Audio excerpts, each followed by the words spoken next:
sa tatay mo. Pinagsisisihan ko na inidolo ko siya.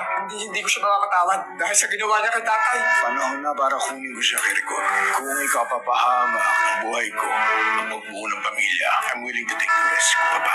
Hindi kaya ituring ka ng tatay mong kalaban. Lalo na kung sinagasaan natin sila sa droga. Imbis na anak ang ituring niya sa'yo, mas ituring kanyang kalaban. Eh baka magkapatayan pa kayo. Napakaraming tanong sa isip ko eh. Ang daming tatay ko lang ang makakasagot ng lahat ng Tugol, puntahan natin nanay mo. Papawiin ko na siya. Hindi sila pwede makita. Kaya mauna ako siya bago niya malaman ang totoo. Alam ko kung sino tao makakatulong sa akin para mahanap ko ang tatay ko. General Pacheco. Siya ang makapagtutulong sa akin. Kung saan ko matatagpuan ang tatay ko.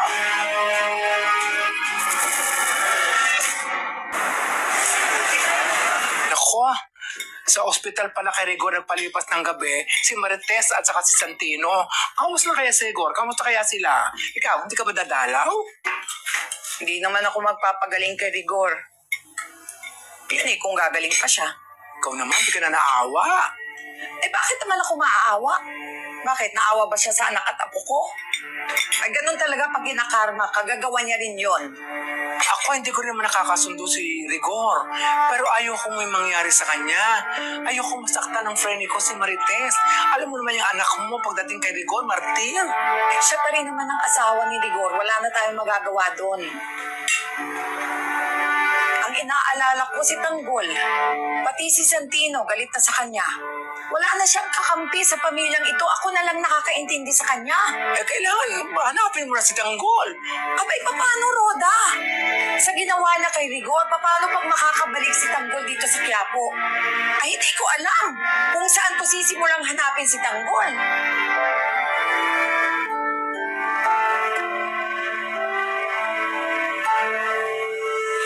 Dok, hindi pa gumigising ang asawa ko eh. Normal lang ba yun? Ito po ang ating inaasahan. Gawa ng bugbog na katamo niya.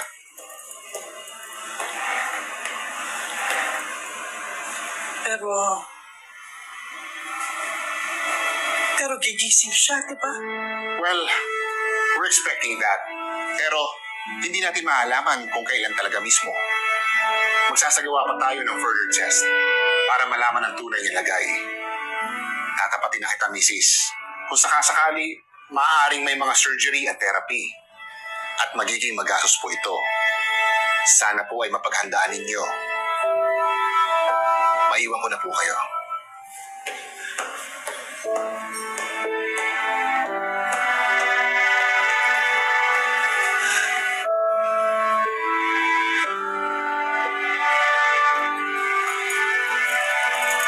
Basta kayo sa bahay. Ang lola mo, si Roda, Nadala ko ng mga gamit.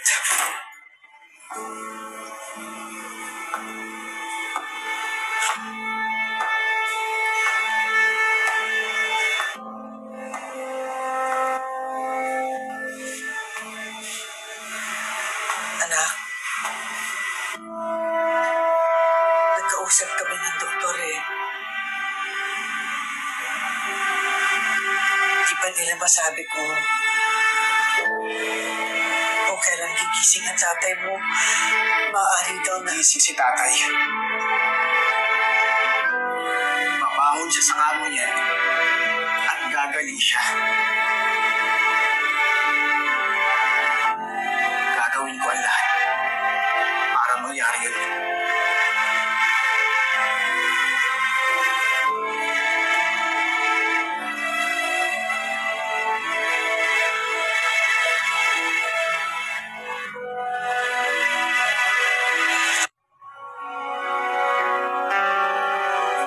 Bakit pinagpipilitan mo na naman ang sarili mo kay nanay? Hanggat nandiyan si tatay at ikaw, lagi sa panganib si nanay. Si Rigor ang panganib sa buhay ni Marites. Kaya kailangan nilayo ko siya sa kanya. Napilit kayo, no? Sige, ikaw na lang. Saan sa gusto mo? Pupuntahan natin siya para magkaharap kayo ng nanay mo. Bahala ka.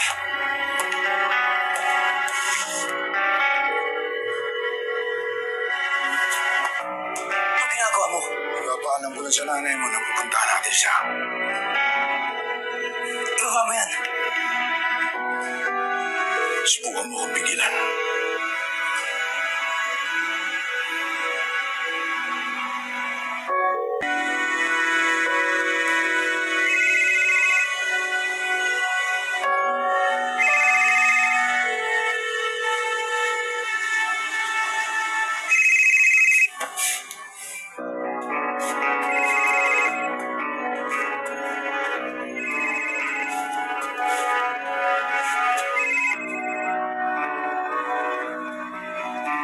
Hello? Ano, Marites?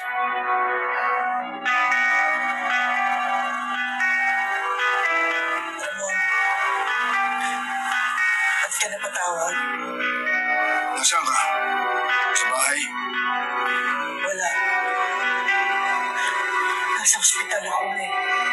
Ospital? Bakit ka nasa ospital? Ginagawa mo dyan? Gusto sana kitang makita at makapag-usap-usap tayong tatlo ni Tanggol. Si Tanggol? Napakawalang yan si Tanggol.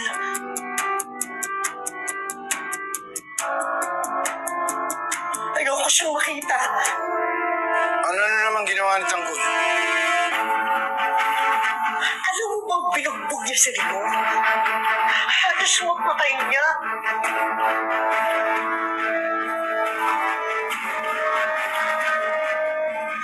Ngayon nag-aagaw buhay dito si Rigor niya sa ospital.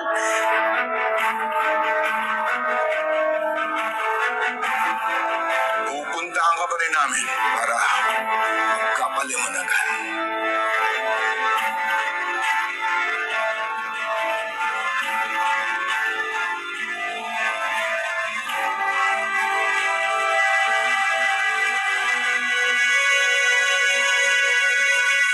Ano na namang katarantatuan yung ginawa mo, ha?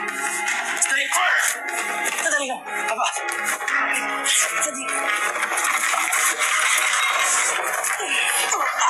Sandali lang, Papa. Sandali lang. Sandali! Ako na! Pinagbugo kay tatay ko para sa'yo! Hindi ko na sinasabi kasi alam kung makikialam ka. Papa! Sa totoo yan, matagal ako namili. Papa! Ikaw ang binibili ko pa sa pagitan niya ng tatay. Nili ko! Ako dapat kumuha nun! Sa akin may traso si Rigor! Masama ba yung ginawa ko, ha? Masama yung din! Ako lang gumagawa ng paraan para unti-unti mo na makuha si nanay! Para mabuhay siya sa aming pamilya! Bakit mo ako pinigilan? Nang pumunta ako sa bahay ninyo!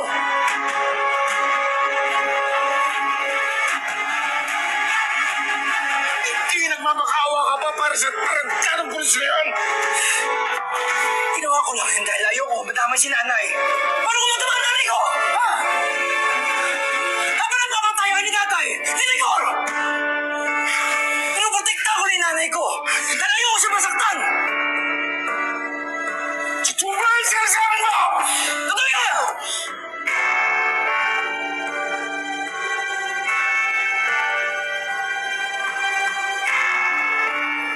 Come on, Jesus! Tigilan nyo na yan! Araw-araw na ba kayong magbabakayan? God damn it!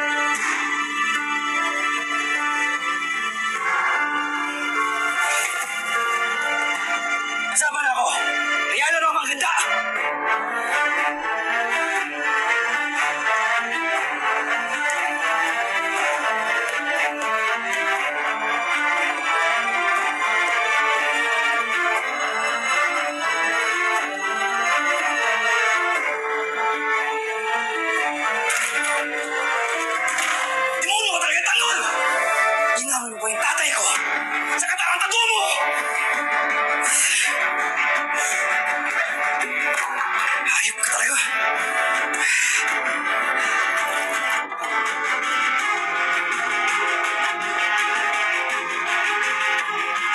kailangan mo mabayad. Kaya hindi kita bibigyan ng pagkakataon. Magkita kayo ng tatay mo. Binugbog niya yung kinikilala niyang tatay, Papa. Oh, ano siya mga doon? Dapat niya matuwa ka dahil ginawa niya yun. Pero, pabago ba ang isip niya pagdating sa pamilya namin? Nung una, tutol siya. Ngayon naman, sangayon siya mabuo ang pamilya namin. Gusto ko lang malaman kung ano talaga ang totoo. Ramon, malay mo. Baka hindi niya sinabi sa'yo dahil ko kontra ka. Bayaan mo siyang gawin ang parte niya sa pagbuo ng pamilya mo.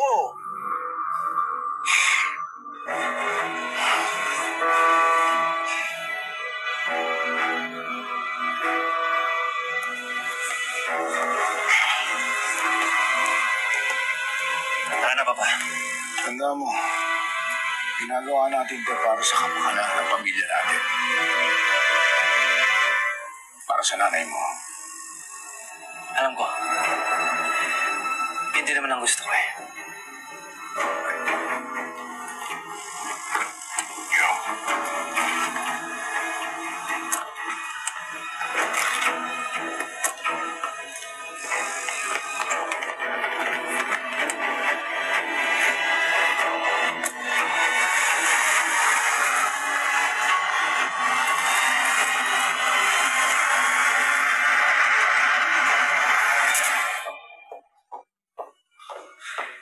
Pare.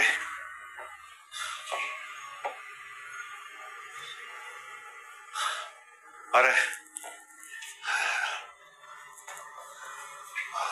Nabalita ko ang nangyari. Kumusta si parang Rigor? Ano nalagay niya? Pare, ano ba kasi nangyari? Yung kinatatakutan komando. Nagpang-abot na si Tanggol at saka si Rigor. Ano ba ginawa ni parang Rigor para umabot sa sukdulan ng galit sa kanya ni Tanggol?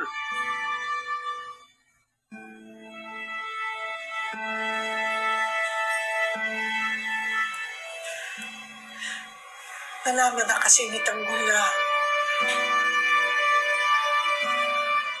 hindi niya tunay na ama si Rigor. Kaya binawian niya na si Rigor. Pare, maling-mali siya. Pero siguro hindi mo siya masisisi kung saan siya nanggagaling. Pero sa dalas ng pananakit sa kanya ni Pareng Rigor, ang pagiging ama na lang ni Pareng Rigor ang umahad lang sa kanya para hindi siya gumanti. Ay, ngayong alam niya na ang totoo, hindi malayong hindi bumawi sa Tanggol kay Pareng Rigor. Kahit na! Sana man lang pinahalagahan ni Tanggol na kinilala siya ni Rigor bilang isang anak na binigyan siya ng pangalan. Pare, iba pa rin ang pagbibigay ng pangalan sa tinanggap at minahal. Alam naman natin lahat, hindi ba?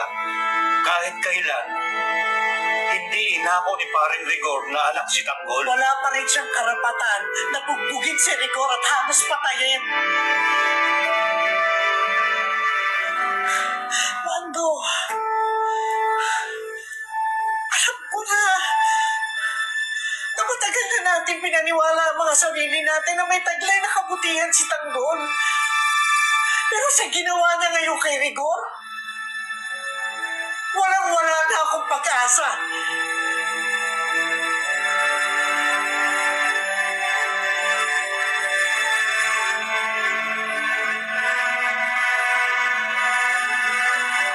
Ano, General?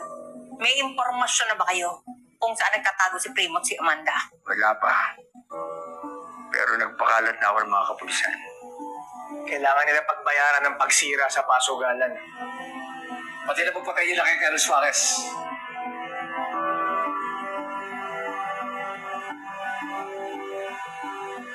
General, kala ko ba protector ka namin? Paano nila napasok ang pasugalan? Nalulugi ako yung negosyo namin dahil sa kanila. Kaya nga, hindi kami makapag-operate hanggat di natatapos ang investigasyon nyo. Alam nyo, malaki na kinikita ko sa negosyo nyo. Kaya hindi ko palalampasin yung ginawa ni Primo. May nakaabang na akong patipong sa kanila.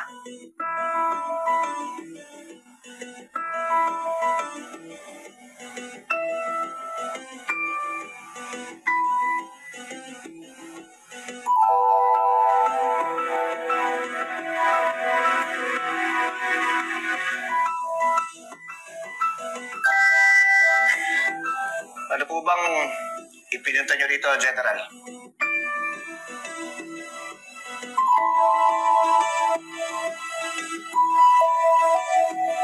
Tumawag sa akin ng Mamba Cartel at handa silang makipag-transaksyon sa inyo mamayang gabi.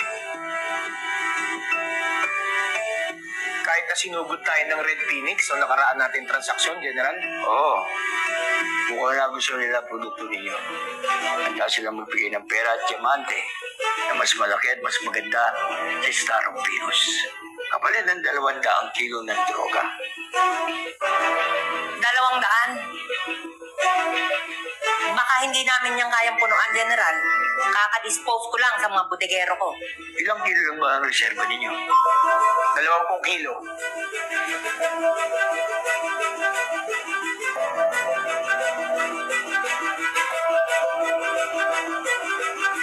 Ako na bahala sa kulang ninyo. Ipapadala ko ang droga kung saan tayo magkikita ng Mamba Cartel. Hindi kaya patibong na to, General?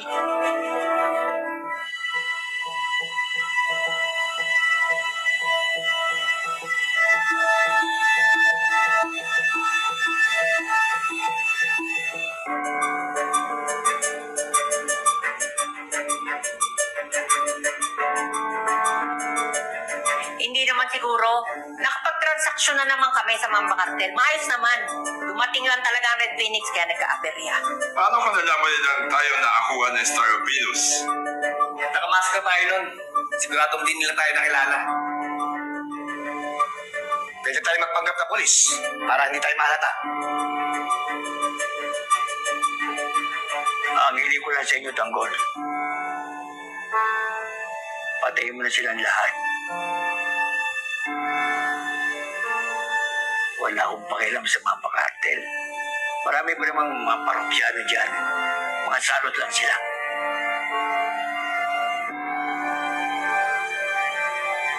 General, paano naman nagpaktiyan natin? Oo nga, General. Noong nakaraan natin transaksyon, mas malaki na ibulsa mo. Kanino ba mapupunta yung diamante kung sakasakali? Ako nagbigay na mas maraming droga. Natural lang na ako ang makakuha ng diamante. Hindi ba masyadong delikado yung pinapagawa mo sa amin, General? Pero malaki rin kikitain natin. Pag naubos niyo ang Mamba Cartel, maangkin niyo na ang Star of Venus.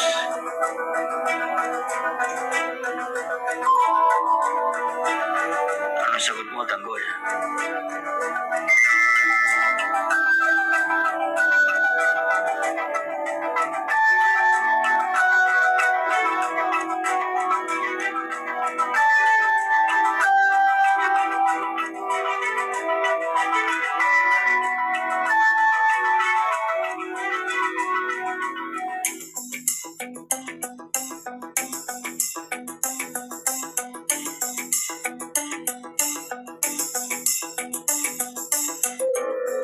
Sige. Papayag ako. Ayun.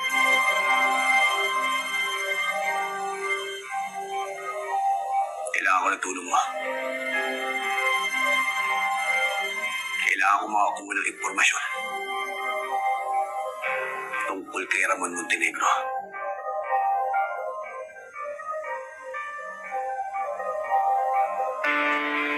Matagal ko na narinig ang pangalan na yan.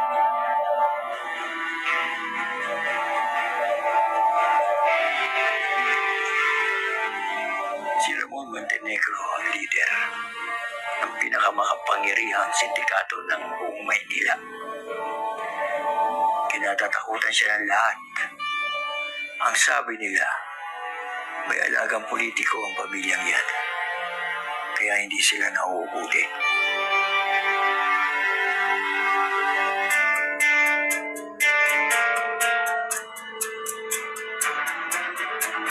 Ano ba ang kailangan mo sa kanya?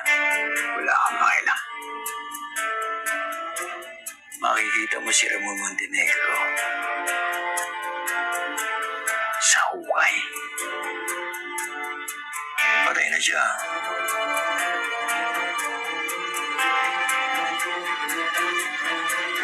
ipakulong ng 20 taon.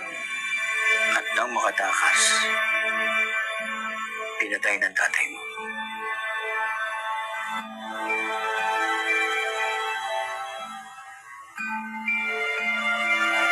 Hindi ako naniniwala. Kailangan ko siya makita. Sige. Pag nagawa niyong patayin at babagsakin lahat ng mga kartel, ibibigay ko sa iyo lahat ng intel ko tungkol kay Ramon Montenegro. Tutulungan pa kita hanapin siya.